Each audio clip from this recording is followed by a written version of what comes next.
చూసినా కానీ వైఎస్ఆర్ కాంగ్రెస్ పార్టీ కావచ్చు అందరినీ కూడా ముఖ్యంగా చంద్రబాబు నాయుడు గారి యొక్క ప్రభుత్వం అణిచివేస ధోరణిలో కూడా ఉంది.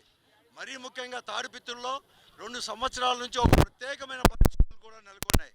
అక్కడ వైఎస్ఆర్ కాంగ్రెస్ పార్టీలకే కాదు అక్కడ ఉండే ప్రజలను కూడా సామాన్య ప్రజలకు కూడా భద్రత లేకుండా కూడా చేస్తున్నారు. ముఖ్యంగా అక్కడ ఉన్న తెలుగుదేశం పార్టీ నాయకులు మరీ ముఖ్యంగా జేసీ ప్రభాకర్ రెడ్డి గారి యొక్క ఆధ్వర్యంలో అల్లరి మూకలు కూడా విజృంభిస్తున్నాయి. ఇవే కాదు, తాడిపిత్తుల్లో ఈరోజు గంజాయి కావచ్చు, లేకపోతే కార్డ్స్ ఆడిచ్చేదే కావచ్చు, అనేక రకాలను కూడా అసాంఘిక శక్తులు అసాంఘికమైన కార్యక్రమాలు కూడా చోటు చేసుకుంది. ఒక సెంటర్ ఆఫ్ పాయింట్ రాయలసీమలోనే తాడిపిత్తుల్లో టౌన్లో కూడా ఒక సెంటర్ ఆఫ్ పాయింట్ ఈ అసాంఘిక కార్యక్రమాన్ని కూడా ఒక సెంటర్ కూడా అయింది. కానీ అక్కడ ఈ పోలీసు వారు కానీ ఈ ప్రభుత్వం ముఖ్యంగా మరీ ముఖ్యంగా ముఖ్యమంత్రి చంద్రబాబు నాయుడు గారి అండ ఉంది కాబట్టి, లోకేష్ గారి అండ ఉంది కాబట్టి అక్కడ అన్ని విజృంభిస్తున్న వాళ్ళని అటువంటి అడ్డుకునే దాంట్లో పోలీసులు అనే వాళ్ళు కూడా పూర్తిగా కూడా వైఫల్యం కూడా చెందారు. వైఫల్యం చెందే కాకుండా ఈరోజు వైఎస్ఆర్ కాంగ్రెస్ పార్టీలు 2 సంవత్సరాల నుంచి స్టేట్ కార్డు కూడా అక్కడ అమలు పరచాలంటే వైఎస్ఆర్ కాంగ్రెస్ పార్టీకి అవకాశం అనేది ఇవ్వకుండా పోలీసు వారే ఎక్కడికక్కడ అణిచివేసే ధోరణి కూడా అవలంబిస్తున్నారు. ఈరోజు కూడా అక్కడ కేశవరెడ్డి అని చెప్పే వైఎస్ఆర్ కాంగ్రెస్ పార్టీ నాయకుడి పైన దాడి చేస్తే వారికి రక్తగాయాలైతే కొడవల గాయాలైతే హాస్పిటల్లో చేస్తే కడాకు ఒక ఐఏఎస్ ఆఫీసర్ లాంటి ఏఎస్పీ గారు ఉన్నా కూడా అతను ముందరే కూడా మరొక మారు కూడా హాస్పిటల్లో కూడా వైఎస్ఆర్ కాంగ్రెస్ పార్టీ పైన కూడా దాడులు చేయడం ఇవన్నీ చూస్తుంటే పోలీసు వారి యొక్క రక్షణలోనే పోలీసు వారి ఆధ్వర్యంలోనే ఈ దాడులన్నీ కూడా జరుగుతున్నాయని చెప్పేసి ఈరోజు అక్కడ అనేది కూడా దీక్ష కూడా మేము కూడా తలచిపెట్టాం. మేము కావచ్చు, అలాగే ఈ జిల్లాలోని నాయకులందరూ కూడా విశ్వేశ్వరరెడ్డి గారు, మేము ఇంకా చాలామంది నాయకులు కూడా మేము చేస్తా అంటే అక్కడ కూడా మమ్మల్ని కూడా అడ్డుకున్నారు. అందుకోసమే ఇక్కడే మేము కూడా దీక్షను కూడా మేము ప్రారంభించి ఇక్కడే కూడా దీక్ష చేస్తున్నాం.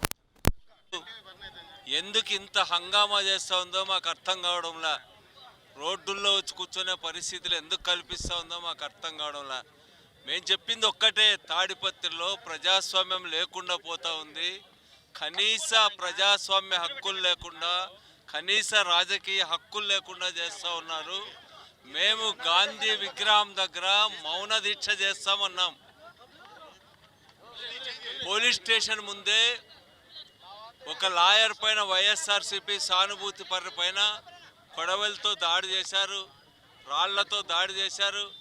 అక్కడి నుంచి హాస్పిటల్కి పరిగెత్తిపోతే హాస్పిటళ్ళ పైన దాడి చేశారు. మరి దీనిపైన కనీసం నిరసన తెలిపే హక్కు కూడా మాకు లేదా అని చెప్పి మేము అడుగుతా ఉన్నాం.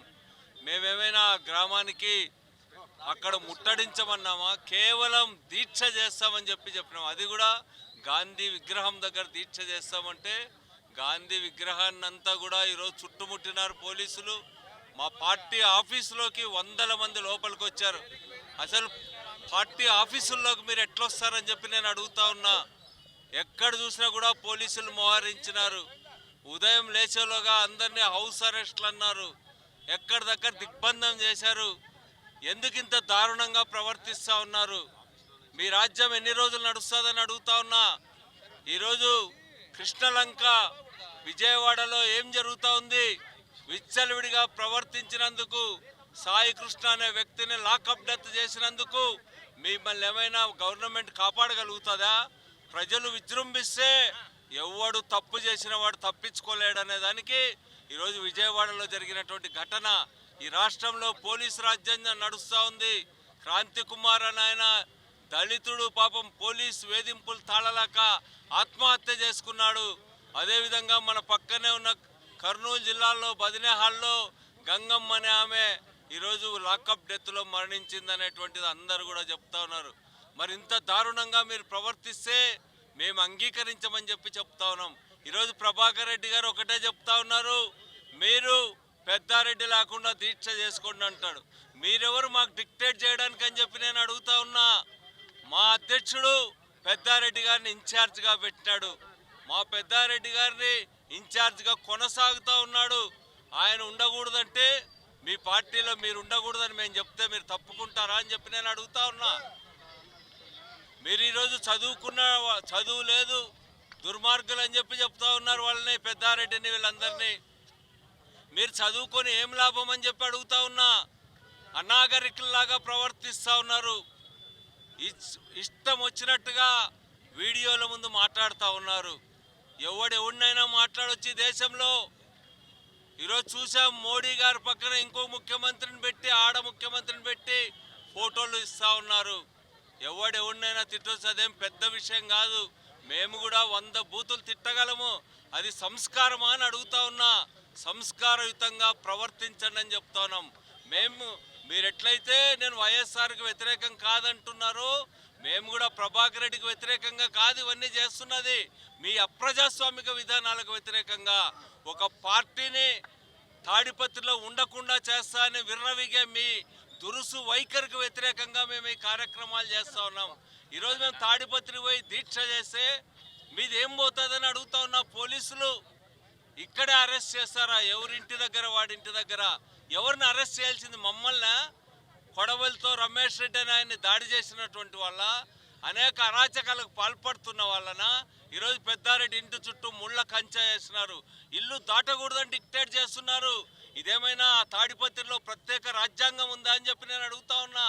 తాడిపత్రికి ఏమైనా ప్రత్యేకమైనటువంటి ప్రతిపత్తిని కల్పించినారా? ప్రత్యేకమైన ఆర్టికల్స్ ఉన్నారా? ప్రత్యేకమైన రాజ్యాంగం ఉందా అక్కడ అని చెప్తా ఉన్నా. ఎక్కడ ఎవడైనా పోవచ్చు. మోడీ ఉన్న చోట కూడా కాంగ్రెస్ పార్టీ అభ్యర్థులు ఉన్నారు, సమాజ్వాదీ పార్టీ అభ్యర్థులు ఉన్నారు. ఇతర పార్టీలు లేకుండా చేస్తాం. అది ప్రజాస్వామ్యంలో సాధ్యమవుతోందా? అందుకనే ప్రభాకర్ రెడ్డి గారిని కోరేది ఏమంటే, ఇప్పటికైనా విఘ్నత ప్రదర్శించండి, ఫుల్ స్టాప్ పెట్టండి. వీటన్నిటికి కూడా డెమోక్రటిక్గా నవ్వుకుంటూ పనిచేద్దాం. అందరం కూడా ప్రజల సమస్యలపైన పోరాడదాం. అందరం కలిసి తాడిపత్రి డెవలప్మెంట్ కోసం అందరము కృషి చేద్దాం. ఇట్లాంటి అప్రజాస్వామిక విధానాలు వద్దు, అవి అసాధ్యమైనటువంటివి. ఇది ఈరోజు జిల్లా వ్యాప్త ఉద్యమం కాబోతా ఉంది. ఇదే మీ వైఖరి కొనసాగితే రేపు రాష్ట్ర వ్యాప్త ఉద్యమం అవుతుంది. ఇది తెలుగుదేశం పార్టీకి ఇది ఒక హెచ్చరిక అని చెప్పి ఈ సందర్భంగా విజ్ఞప్తి చేస్తాను.